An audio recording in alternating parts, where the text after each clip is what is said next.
And so there was this period post Four Feather Falls where there were a few odd projects. You were making films with Nicholas Parsons for travel movies. Yes, that was with John Reed. Yeah. We got an award, strangely enough, at one point, where they said, there was a sort of, what we're doing was marvellous and all the rest of it. And John Reed went to Europe, and Nicholas Parsons was doing voiceover and so on. And again, it was very good, and we got that award, but it didn't always lead to other bits of work. It's not really spoken about much, but Nicholas, I'm going to name drop now, I do apologise.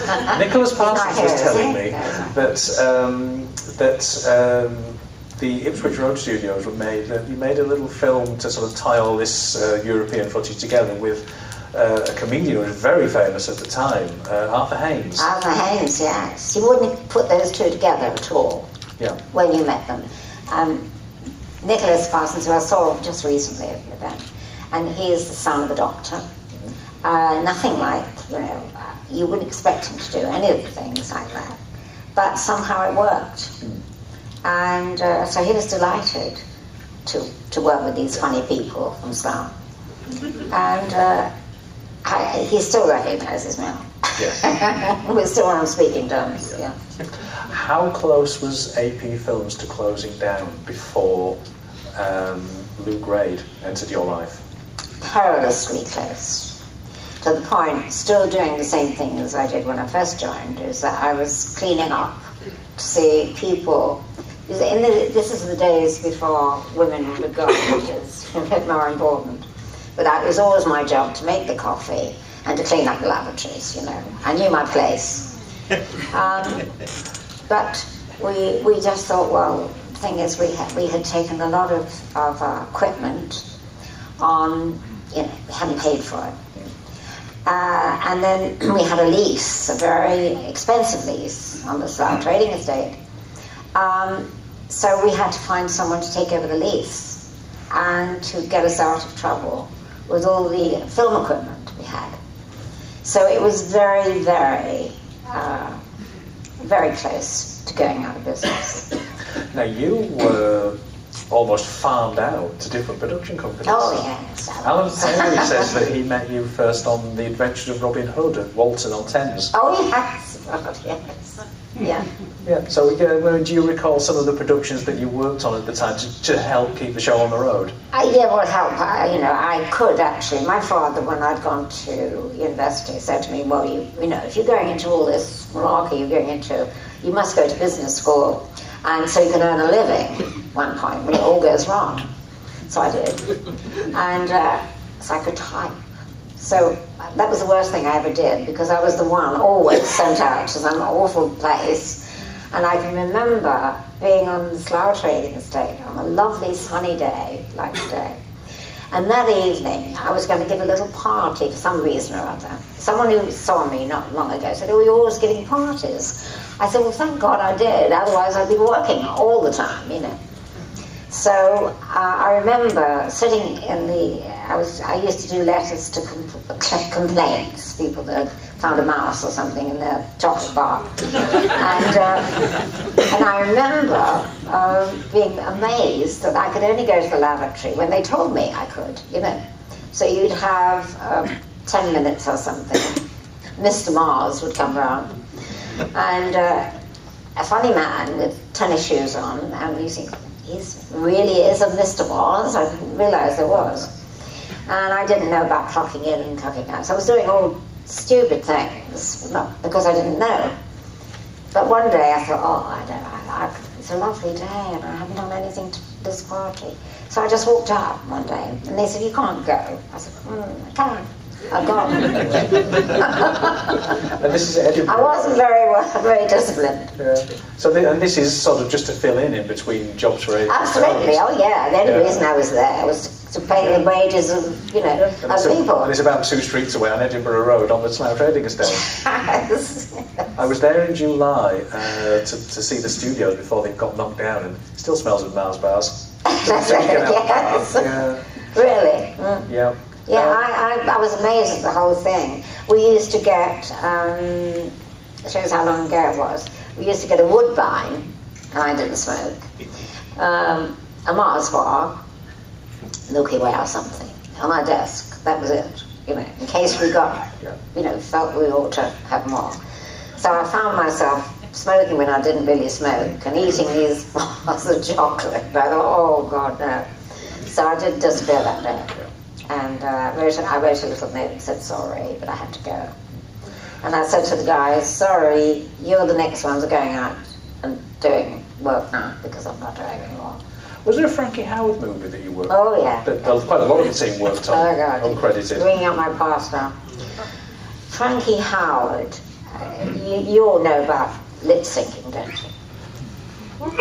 No, well, when you have to do a wild track, if someone, for some reason, there's a noise when you're saying your part, and Frankie Howard was always going off at a tangent. He didn't stick to the script.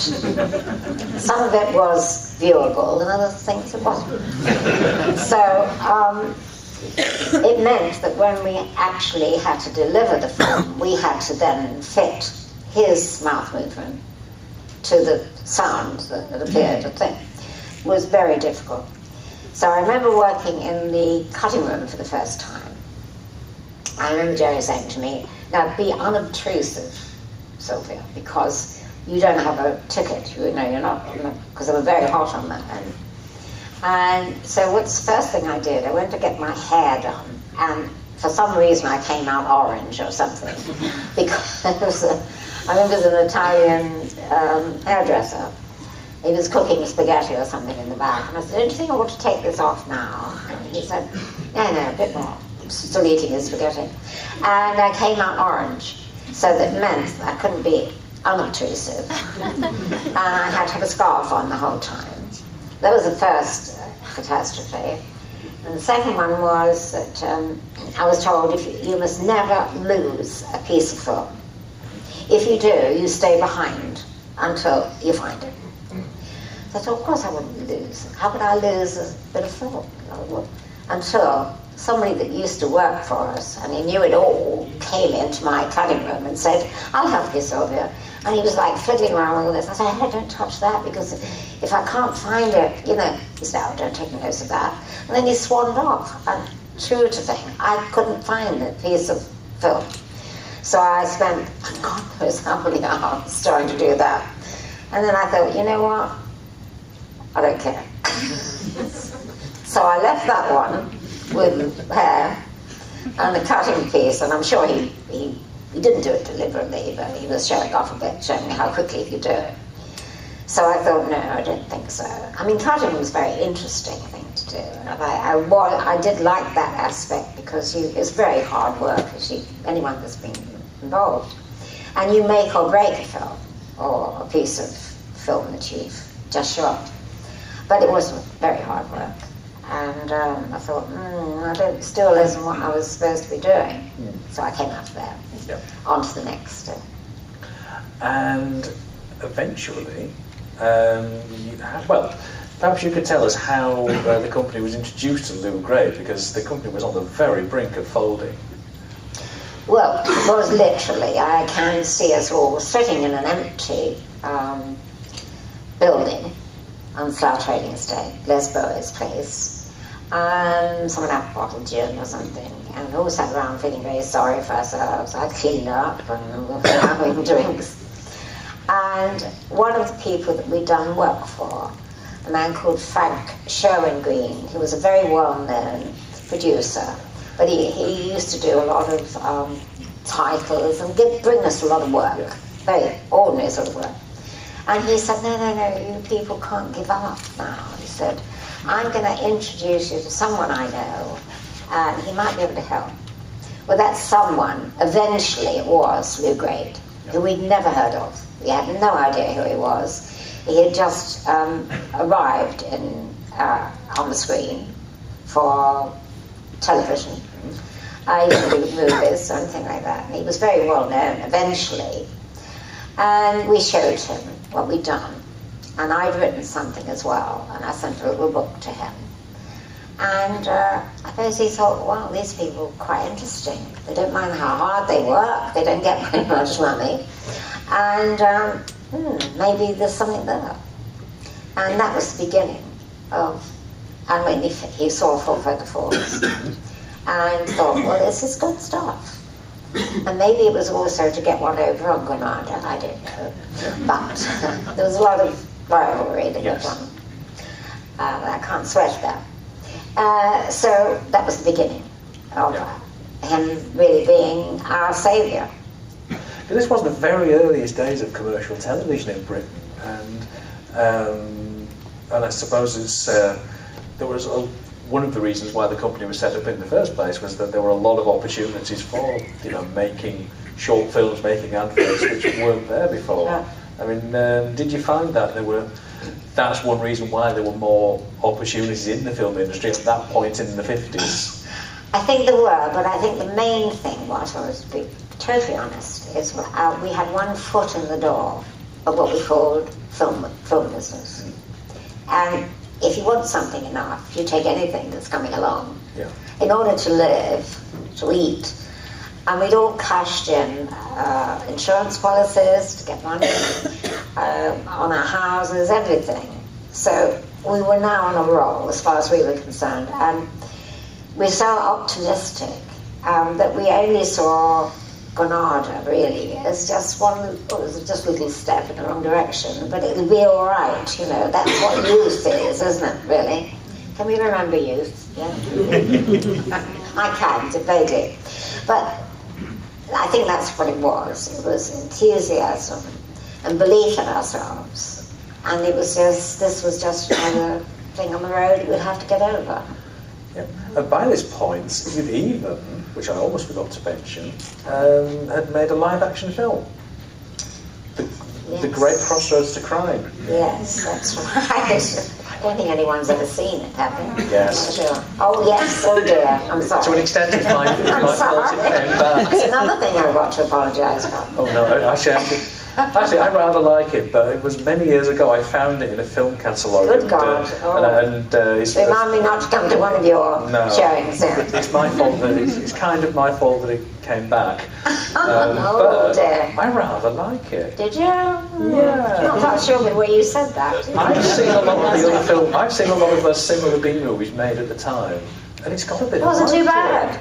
It's got a bit of life to it. I don't think I can sit through it again, but they might. It's only short, you'll be alright. The star was Miriam Carlin. Do you remember Miriam Carlin? Yeah. It was a sort of thing like The Ram Trade or something, wasn't it? That's what she became a star. I know, yes, that's right. Yes. But a lot of the actors from that then wound up were rehired for Supercar. Yes, you spotted that, have you? Yeah. George Murcell, David Graham. Yes, that's right. Came back. Eventually King Parker, as we all know. Yes. Yeah. What was your part in the creation of Supercar? Of Supercar? Yeah. Supercar was based on an idea. Well, we used to have regular get-togethers of the ones that were left now of this great outfit. How we can do something that first of all, we wanted to get away from the early things that we did with Roberta Layton, and anything we could think of that could get away from that side of business, but have a good story. So we'd sit around and say, well, what can we do with puppets that we couldn't shoot over here with live actors? And we thought, well, westerns were very popular then. So you had sort of famous people, in big movies. And we thought, well, puppets could cover. So that's how we first met Nicholas Parsons. And so all we did was say, well, let's take the idea of a western. So you have Dan Morse, who's in the telegraph office, and you've got the lead, the cowboy hat and everything. Oh, Tex Tucker. Tex Tucker, that's right. And so on. The only thing we weren't sure of is to have the bar in the westerns and the good time girls. We thought we'd better leave that out. Really. Yeah. That stage. We hadn't quite got to that. Was there any thought as to that the characters, the look of the characters, were based on real actors? Oh yes, quite a lot. What I've discovered, because I was mostly, now by then, I was mostly involved with the writing with Jerry, with our characters. We always did the first episode ourselves, then later on we brought other people in. And so the characters were my thing that I did. And what I found was that there are only so many faces that you can use. So there are only about 5 or 6. If I look around here, I will only see 5 or 6 type faces. Can you bear the scrutiny? So if I'm waiting to get on a plane, the airport, I study the faces. So you have the basic, which you learn in art school, the shape face, the oval face, square face, and so on. It's only based on that people get older, they get fatter, or whatever. And so I realized that there was only so many ideas that you can have, and then you go beyond that. So from my point of view, I thought that was interesting. And so that formed the basis of when we were doing the puppets. But the rest, when we were doing not only the puppets, but using other actors, they were based on well-known people at the time. A Liz Taylor face, a leading man, James Garner, all these people. This is really aging me, isn't it? So what I say to people now, I've got a picture, I've got photographs in my home, and I've got one of me with Tony Curtis. And it was really quite a shock when someone said, "Who's that?" And I said, "That's Tony Curtis." "Who's he?" Who's that? Yeah. So really, you realise that the years have gone by. And another one, Joan Collins, I said to someone, I said, of course it was with Joan Collins. "Joe Collins, I don't know him." I said, "Well, no, it's Joan Collins, you don't know her?" "No, I've never heard of her." So you do realise that years have gone by. Fortunately, it's on film a lot, so you do. Do you have that trouble? Oh gosh, yes. I mean, but then again, I talk about Roy Rogers and people like that. Oh, Roy Rogers, there you go. And they say, who? Well, maybe to talk more broadly about creating characters, because character visualization was one of the things you were responsible for most of the series. And so I think I know what you're going to say. Well, I was saying, was there an art to that? So that creating a mix of characters that would work in a series, like creating the Tracy brothers? Yeah, you're absolutely. Oh, the Tracy brothers, yeah. The Tracy brothers were based on Hollywood Western. Mm-hmm. Where the man, I'm trying to think the name of it, where the man had these... Are we talking Bonanza? Bonanza, that's it, yes. And then that was, very, very popular. Jeff looks very like Lorne Green. Yes, you might see that. So I thought, well, why not? Because if you just get a leading lady and a leading man, which most films were set up by just that, if you happen not to like them, all that, then you don't know where to go. So I thought, well, why don't we do that? So I went into the puppet workshop and I said, how do you feel about doing, more than one of these brothers and everything? And they thought, good idea. So they got to work and I gave them some ideas from movies at that time. So I thought that's one way, because we were always thinking of how do you attract an audience, will that person like that? So, therefore, that worked out very well, I thought, because Alan became the baby, really. Yeah. And especially in the dream sequence, this is one of my favourite movies, when they go up to the swinging star and all that. And they gave you an idea for different storylines and so on. But did you find the 1 hour format gave you more scope to... That's right, it did. And if you notice that, even in TV now, the sort of plays of the week, it was based on a couple of people or 3 people, so that you go back into the backstory. And you always know when you're reaching the end of the series, because when you go back into a dream, Yeah. Because that's the old way of bringing up things again. I'm giving away a lot of secrets here. Was it a different art when you were doing live action series, when you pretend you got to UFO and you were creating characters for UFO and for Space 1999? Yes. Was it a different art because you were aiming at a different audience? It is a different audience, really, you know. And you realise that filming for artists, and we're sitting here talking here, you can do that without any strings. Yeah. And you know, over the latest movies now, and the puppet stuff that's being done, the remake of Thunderbirds, I'm still amazed that their puppets can stand up and sit down all in one shot. But that's how things work these days. I mean, to move on to the live action series, I wondered if perhaps you could describe your contribution to UFO. I've heard you describe as being more on the visual side of things. I wonder if you could sort of go into, you know, what because I think Century 21 Fashions was one of your... Sorry? Century 21 Fashions. Century 21 Fashions, oh yes, yeah. yes. So what did that involve? What were you doing there? Well, again, I could no longer create everything as I did in puppets. So what I did, and when I wrote the original script with Jerry, I had in my mind how they should dress, what they should do, and so on. My mother was the dress designer, so I had that in my mind, very easy to me. And whereas before I had to create everything, the voice, the look of it, this time I could concentrate on the character as written in the script, but also the whole thing with the costumes and their character. Yeah. I mean, is it difficult trying to think, well, it's one thing designing a futuristic uniform, but then you have to think, well, what are people going to wear as day-to-day wear, which was a factor with UFO. And did you have to sort of think, I can't go too wild with this because people might think it looks silly? Well, you always stand that chance, don't you, when you do futuristic things. So what was very popular with the male audience were the girls that were walking around with mini silver outfits.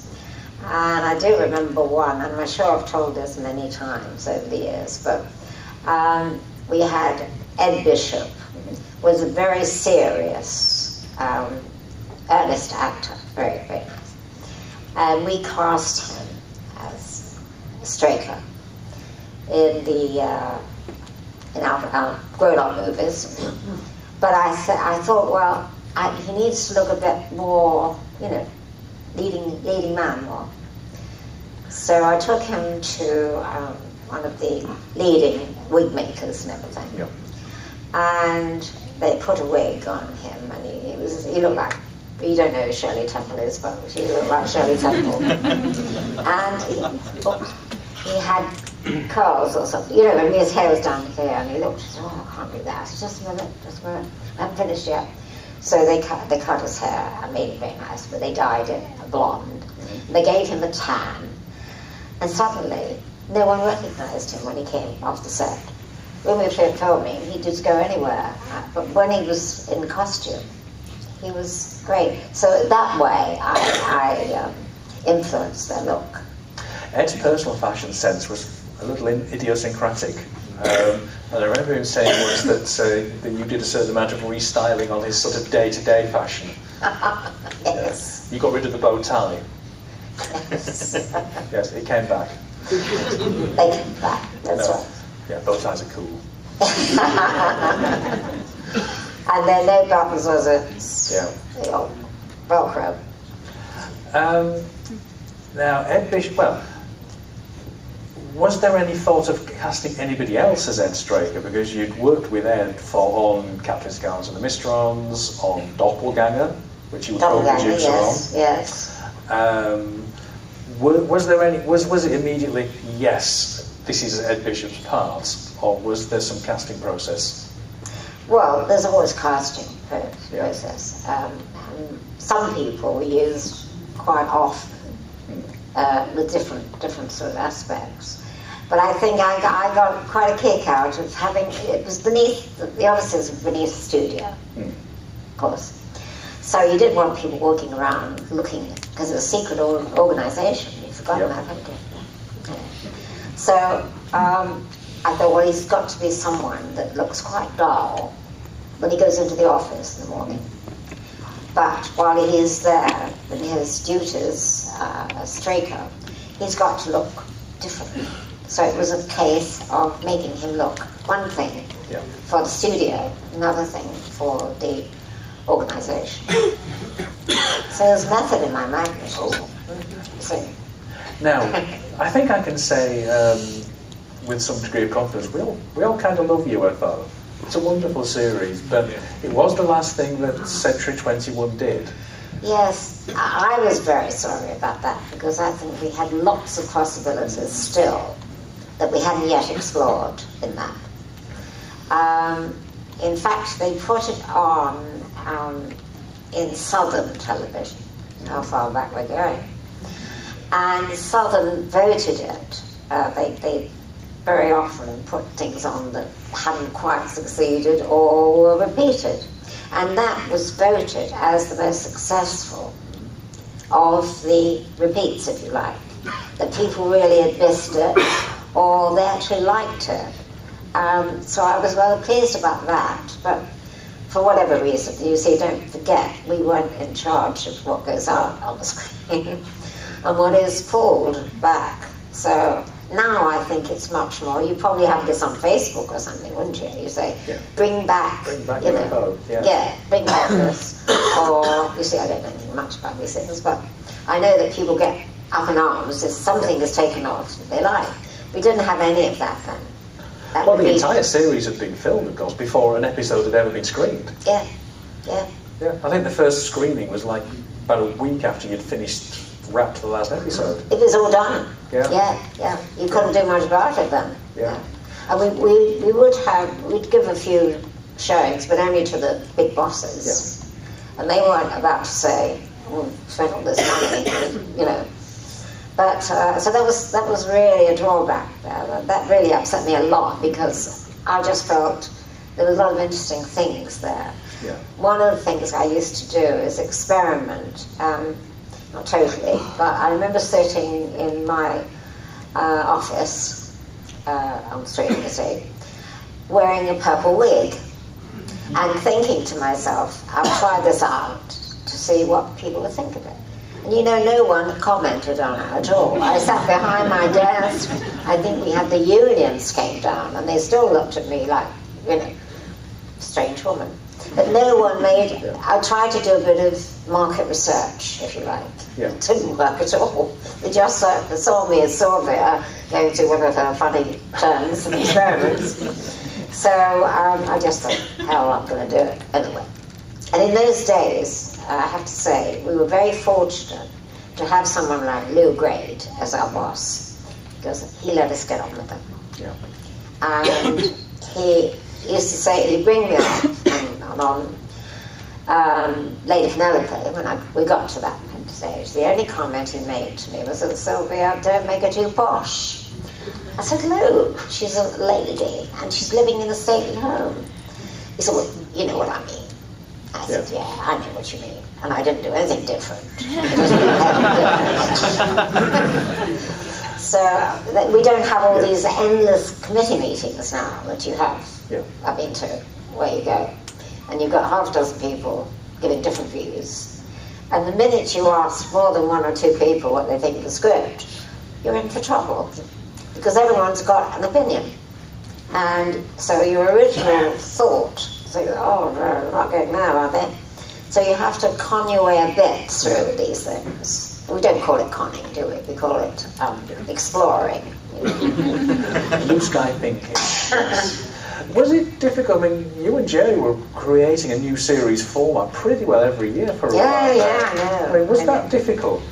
Very, very really, because if you loved what you just made, and usually we did, despite all the problems, you'd like to then go further with that idea and give it something more interesting, because you were now knowing what the characters would do or not do, but you never got a chance because they just wanted something fresh every time, which was difficult creatively, because yes, you did have ideas, but you wanted to explore them. There's never a chance to do. Well, that's the nature of things now, isn't it? Really, it hasn't changed, you know.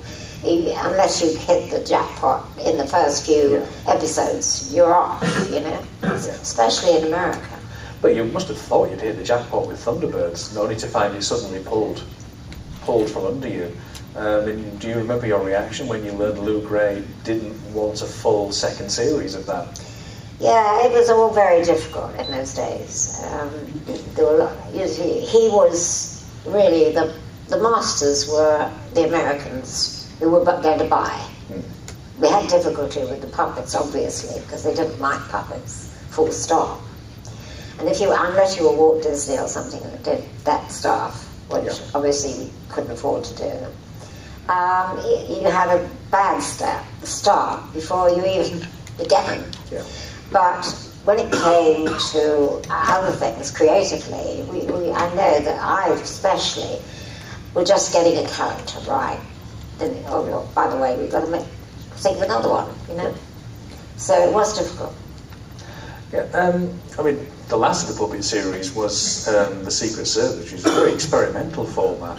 Yes. Was there a feeling there that you weren't really aiming at a very young audience anymore? No, I think we were very, very taken by that type of... it wasn't really explored very much. I thought it was very charming. I never thought that it was going to be a blockbuster. And unfortunately, in those days, as is now, you've got to think of a blockbuster thing, really, because you've got to think of Lou Gray, his big cigar and everything. He was a lovely man, I've got to say. He's a lovely man. He personally was extremely humane, as I found out later on. He was very good because he left us to get on with it. Hardly ever came down to check on anything, just a phone call. Rarely. I don't make it too posh or whatever. And then one time he said, the Americans had been over and they didn't like the leading man. And I thought, well, the leading man is a very good actor. He wasn't put there as a Hollywood idol, but he was good. I can't tell you his name. And I got this one of the rare phone calls from Lou Gray, who said, Sylvia, I don't like to interfere with what you're doing. I said, yeah, I know. Well, they don't like that leading man. I said, what don't they like? I said, he's a very good actor, you know, he's done so many films with us. He said, no, but they want someone a bit prettier than that. I said, oh dear, where are we going with this? But I knew then that Lou was no longer his own master, really. It was now going the Hollywood route. So whatever and I later found out more of that when we were doing other things. And I realized that the studios look at it and say, how much did that film make that he just finished? But if they didn't like it, that was it, basically. So we were going away from what we originally wanted to do. Now, although Lou wound up Century 2-1, you formed Group 3, you and Jerry and Reg Hill, and he did keep you in work with, I'll draw a slight veil over The Protectors, although it's a series I very much like, because we're running a little short of time. And you didn't have an official, apart from writing episodes, I mean, you were there a lot, but you didn't have an official capacity on that. But you were the producer of Space 1999. I don't think you really get enough credit for that. I don't either. Who might say?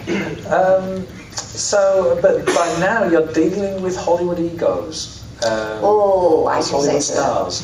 And maybe you could sort of run through some of the difference of dealing with a seasoned professional like Ed Bishop, who kind of wants to just turn up on time, do the job. Yeah. and have an awful lot of star quality, but somebody who comes along with some Hollywood baggage? Oh, yes.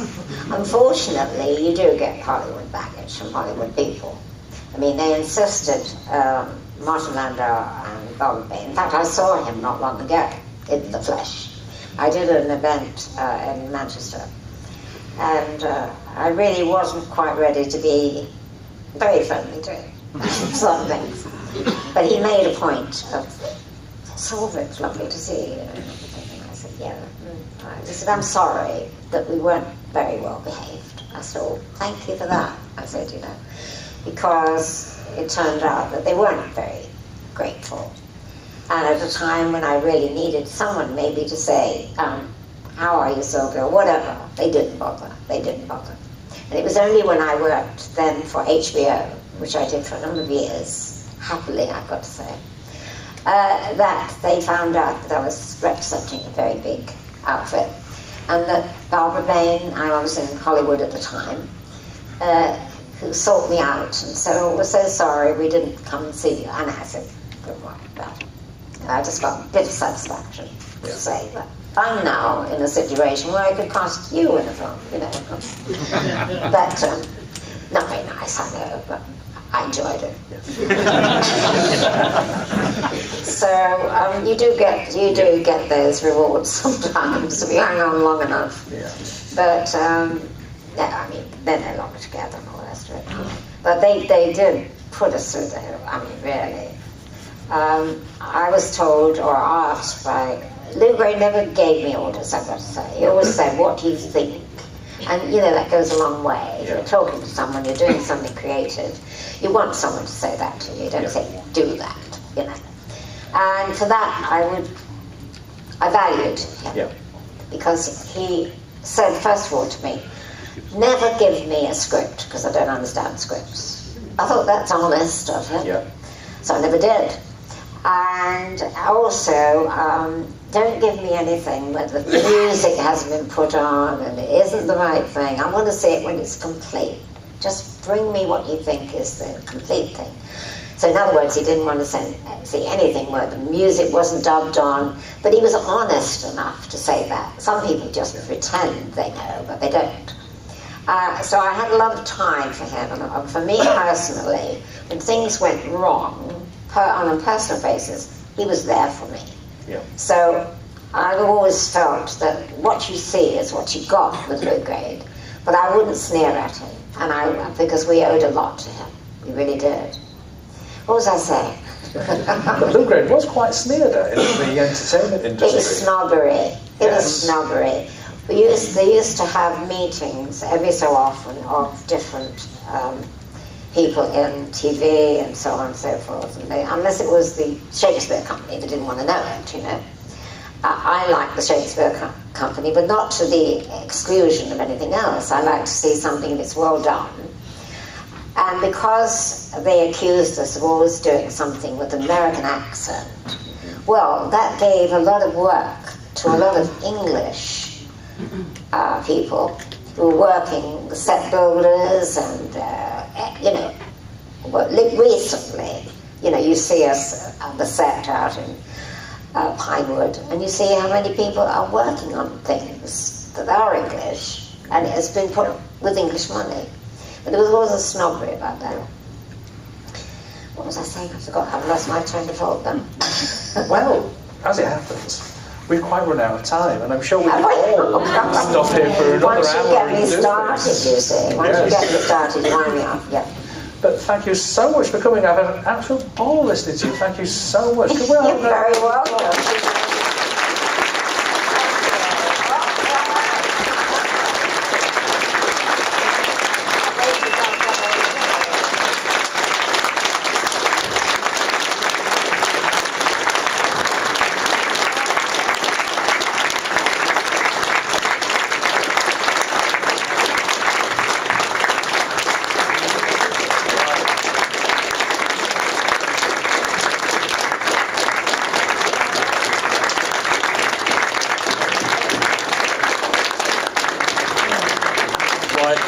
I'm sure you'll all understand after that mammoth session, we're going to let Sylvia catch her breath have a sip of water. So stay in the room while we let Sylvia relax for a little while. Next on is going to be Alan Schubert with his slide presentation about the Thunderbirds Day, so please stay with us. We didn't talk about Thunderbirds at all.